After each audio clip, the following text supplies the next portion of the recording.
What's up, y'all? It's your girl Sakina, and I'm back for another review. This is my review for the Real Housewives of Salt Lake City. This is season 1, episode 11. So let's get into it because I'm trying to hurry up and watch this Versus with Keisha Cole and Ashanti. The episode starts off, everybody doing their own thing. The only thing that stood out to me was the fact that Mary compared herself to a house in Florida that her husband wanted to get away or wanted to get rid of. She was like, so, if you get tired of me, if I become difficult, you want to get rid of me? Girl, what? And then we see Meredith and Brooks, they down at the store. And all I'm going to say is white people in these crazy ass diets that they go on. I'm on a no fat, no gluten, no carbs, no soy, no. Shut the hell up, Brooks. Can we please get rid of him, please? Bravo. We do not want to see Brooks next go round, okay? Next season, we don't want to see his ass. Now, you can bring in Sharif Jr. all y'all want, okay? But as far as Brooks and his word dragon ass, no, we're not here for him.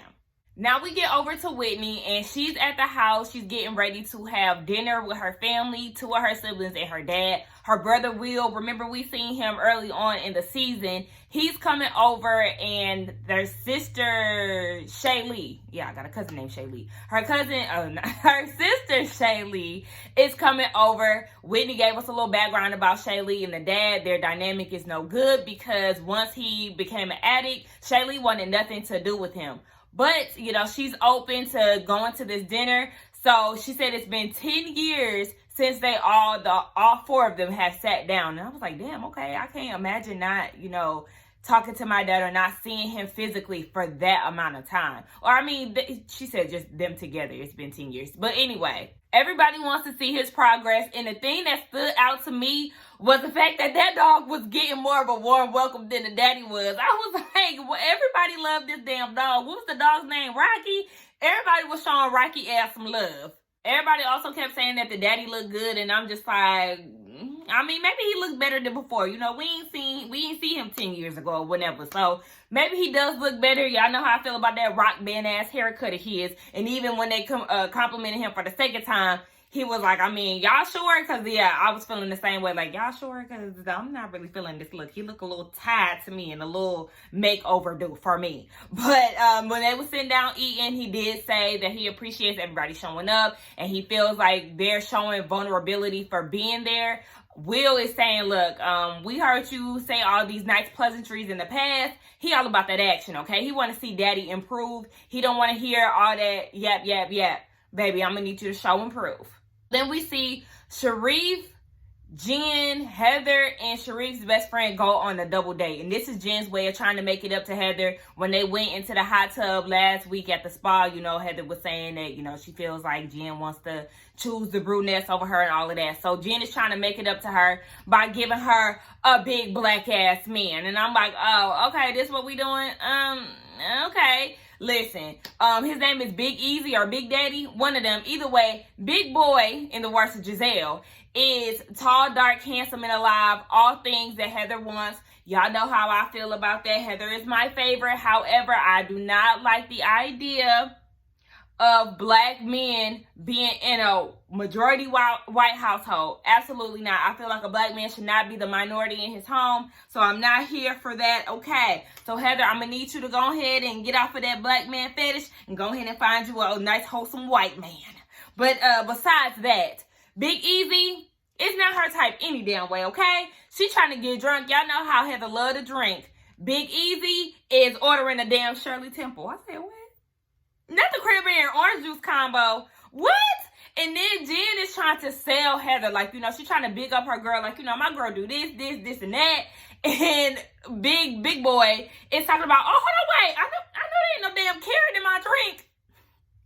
Hello. Can you focus, please? So then Heather tries to get to know him a little bit more. And, baby, he is long-winded as all hell. He started talking about all different kind of shit about his career and all of this. And it's just like, okay, you gonna let me talk?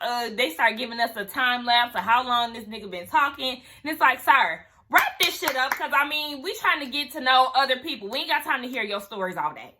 Bottom line, Heather do not want his ass, okay? She said, listen, you brought me here for this damn sober TED Talk, and I'm through. Like, I swear, Heather's one-liners just be everything to me. She is so funny. So now we see that Whitney is at the house. She's talking to her husband, Justin, and she was like, you know, what do you think about me leaving for 2 days to go to Vegas with the girls? You know, she's basically just trying to reconnect with them. She said she knows she's not the fan favorite right now, but she gonna go ahead and send out these invites. So Heather and Jen, of course, they're on board. Then we see that Meredith was saying, oh yeah, I mean, Vegas is not really my scene, but I'll let you know.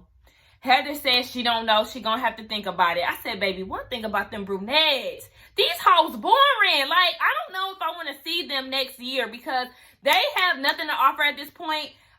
Whatever Seth and Meredith gonna do, y'all do that. As far as Miss Booked and Busy Lisa, we don't need to see her because she really boring. And as far as Mary, no scene having ass, she don't want to go because of Jen. I'm not understanding why Mary is still here. I really don't think that she's going to be on next year, and I feel like she shouldn't, simply because she doesn't have much to give. I mean, yes, the story of her and Grandpa Pop was juicy, but now we're over it. We don't want to keep hearing about all the things that her grandmother has left her because we get it. At this point, we in episode 11. We don't need to hear no more unless it's the damn truth, okay? So, Mary, I don't know what they're going to do with you, sis.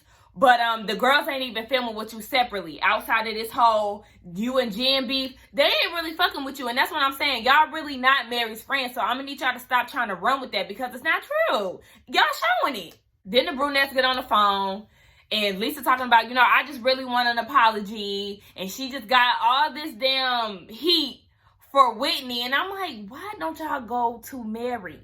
It would make more sense to address the person, the root of the problem, the person that got the shit going, right? It was Mary. If y'all didn't say that, then why don't y'all just go and talk to her about it? Oh, I forgot, because y'all really not her friend. And in all honesty, y'all need to be mad at Jen. Hell, because Jen is the one that's going around spreading these rumors, or at least Meredith should be mad at Jen because she the one going around trying to make it seem like she got a side piece. But then she started realizing that for herself too, that Jen is the one that was going around spreading the business. So yeah, whatever. All the girls get to the airport. It's the day for them to fly out. Whitney is like, okay, well, obviously Lisa isn't coming because I haven't heard anything from her. Come to find out, this woman is in Las Vegas already, out on business. She didn't even have the courtesy to let Whitney know that she was there, and it was annoying as hell. Whitney even tried to give her a call, and she sent her the voicemail. But then, as soon as Lisa sent Whitney the voicemail, she goes and calls Meredith and has a full conversation with her and was really trying to ignore Whitney up until the end of the combo. And I'm like, see, that's that rude stuff that I don't like. Like, that was just so uncalled for. It's like, girl, you just trying to, like Whitney said, you trying to step on my toes and you trying to, you know, make me down here and you up here, and that's just unacceptable and annoying as hell. Then we see that Jen talking about she's still not over it with Whitney. Jen, let it the fuck go. Like, please, get over it. It's not that serious. I promise you. Y'all making something out of absolutely nothing. So then we see 2 days before the whole Vegas trip, Jen and Lisa meet up. Lisa said again, I never told Mary nothing like that.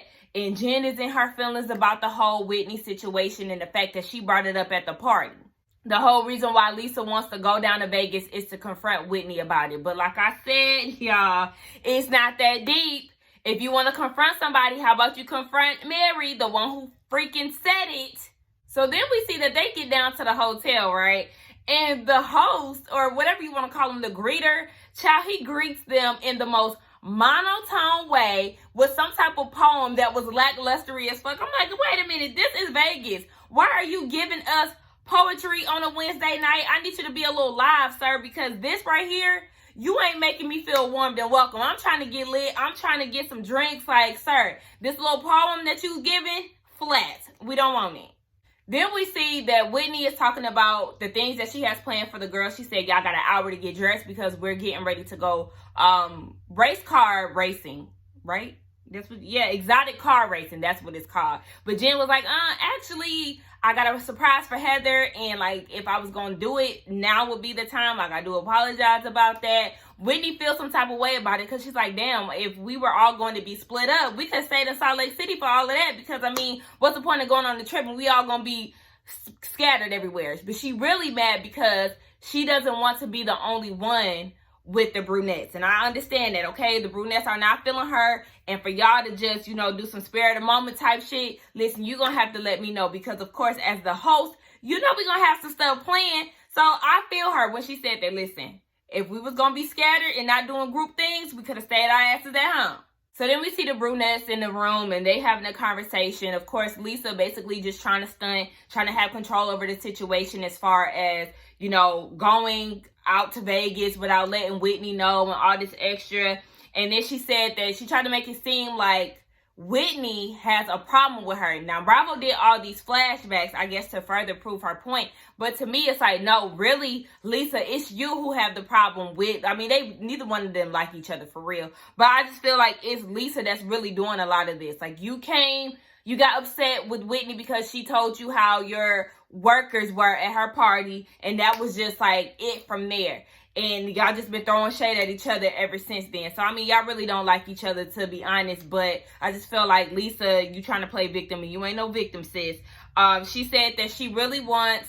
Wait, was I missing something? Meredith was saying that Jen is being nice to her right now in her face, because she is starting to realize that Jen is the problem with all of this. So, she being nice to my face, but we don't know what's going on behind the scenes. Lisa said we all need to be responsible for our actions. And I feel like we just need to really just see where this goes this weekend and see where everybody's friendships lie. So we see the girls going down to the race car tracks. And baby, when I tell you that ride was awkward as hell, okay? They did not talk to each other that much. Whitney tried to make some conversation, but booked and busy Lisa got a phone call and she wanted to do the most on the phone. So that was dead. They get down to the racetracks and Lisa hyping herself up. Yeah, I'm all about race cars. I do this, I do that, I drive a Porsche and all of this. Baby, she get in the car and to talk all that shit, only to be the one driving the slowest. Baby girl went 70 miles per hour. Meanwhile, Whitney and Meredith going 100 plus. How you let Meredith outdrive you? Like, make it make sense, Miss Expert in race car driving. So at the end of the racing, Whitney did say, I do apologize about what happened at Jen's party. Like, that wasn't my intentions. Her delivery was off. Lisa's whole thing is, baby, look, Meredith too. When you come across some shit that you heard about me, I need you to come directly to me, the source, okay? I don't need you running around town, going to everybody but me, because you skipped right over me at the party and went directly to Jen, spreading false information. So they forgave her.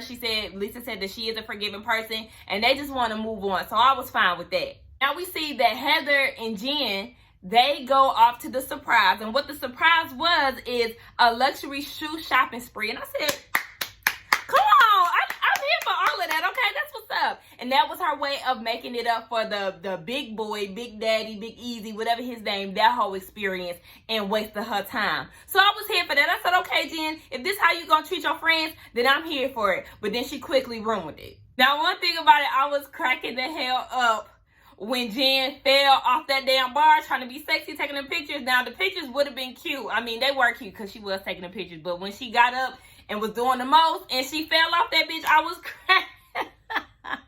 I was cracking up. That shit was so funny to me. And then they hit the rewind. But anyway, they got into a conversation. Her and Heather got into a conversation of, the brunettes and the whole Whitney situation. Jen did let Heather know. I talked to Lisa about it, and Lisa is adamant about never saying that she was scared of me. So Heather is like, I feel like you're missing the point of Whitney trying to have your back. And it's like, Heather, I get that, but at the same time, none of this is even worth trying to show your loyalty. Like, this situation is not that serious to even be trying to be like, oh, I just want to let her know that I'm riding for her. And I heard that Mary was talking about, I heard that the brunettes was saying that, telling Mary that she was scared. Like, all of that, you see how dumb that was? I couldn't even get it out right because it's just dumb.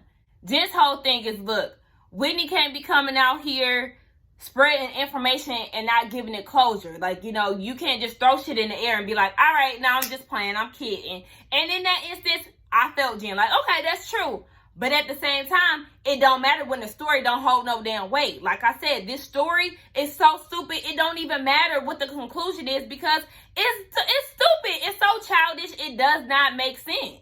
Heather is just as confused as all of us, right? But we really can't be confused as viewers because we seen this shit coming. when Jen said that she was still mad at her down at the hot tub last week. But Heather is confused because she was like, I don't understand why she's still holding this grudge.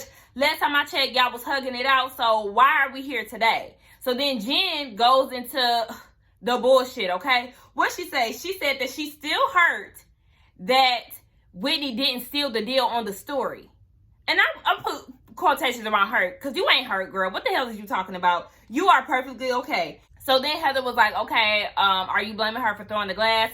Hello, thank you, okay? Because Jen doesn't get it through her big ass head that it's her fault that her husband's birthday party was ruined. You took it to the extreme, okay? You're the reason why Sharif didn't enjoy his birthday party. You and nobody else. I don't care. You can blame Whitney for bringing up the story. Like we all said, it was the wrong place, but you took it there.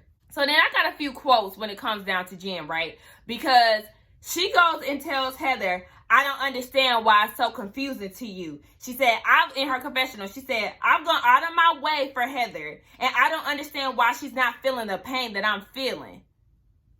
What pain? What pain are you talking about? The fact that she dropped some bland ass tea at your husband's birthday party?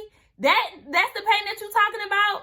Girl, you're playing victim. And I'm like, the thing is, you try to do that whole shoe spree thing so Heather could be on your side so she can kiss your ass. And I feel like if you're going to do shit like that just to have somebody on your team, baby, you can keep that shit, okay? You ain't got to buy me shit, because the fact that she's doing all of that and tried to throw it in her face, you know, I'm sitting here doing all of this, girl, please. Then don't buy me these motherfucking shoes, bitch, because one thing about it, Heather could buy them shoes her damn self. She do not need your assistance. So scram, get the fuck out of here. You want yes men, and that's what that staff is for that you pay for, okay? Get the hell out of here, Jen, with that bullshit. Heather also realized too, like, look, if you rocking with Jen, you got to be on her side. I don't care if she committed a murder. If whatever she did, you got to side with her. You can't be in the middle. You can't try to be rational about the situation. You got to be team her all the way. And at that point, at that grown age, she got some problems. Like, girl, go sit down on somebody's couch, because you doing too much and you don't know how to have healthy friendships, because you want everybody to pick sides and do the most over the most simplest shit. Like, girl, get out of here. So then Jen goes and says that Whitney can defend herself and she ruined my husband's birthday party. I would have got up and left. Because, I mean, what are we even talking about at this point? So then Jen said the only reason why she hasn't bitch slapped Whitney is because of Heather, and that's her friend. I said her friend. I thought they was cousins. See, that's why y'all confusing me. But maybe she was just speaking out of turn because she was mad. But it's like, girl, please, you was not about to bitch slap nobody. The only thing you bitch slapped was them damn balloons when you was walking up the steps, walking out of Top Golf. Heather is confused yet again, and she told Jen, like, okay, well, maybe you need to tell Whitney this, because she's under the impression that everything is settled. So then Jen goes and tells Heather, you're putting your name and reputation on the line for Whitney. You better hope that she comes correct. Girl, who are you? Then Jen goes and says that the only reason why they're putting up with Whitney is because of Heather. And I said, girl, see, that's the thing. You doing all of this, meanwhile the brunettes then went and made up with Whitney, so everything is cool. And you thought you was about to have a squad to go up against Whitney. Now she doing all of this extra crying and getting all upset. Girl, for what? You don't even have a team. You about to be on the outs, and we gonna see that next week. Like, girl, Jen is so weak to me. Like, girl, you're just too extra, too much. Like, girl, you give me weak bitch energy, and I just can't rock with her at this point. She's officially just on the bottom of my list. She over there with the damn brunettes. Boring, out of control, unstable with her emotions. Like I said, girl, seek therapy. But anyway, y'all let me know what y'all thought about this episode. Don't forget to like, comment, and subscribe to my channel, and I will see y'all in the next one. Bye.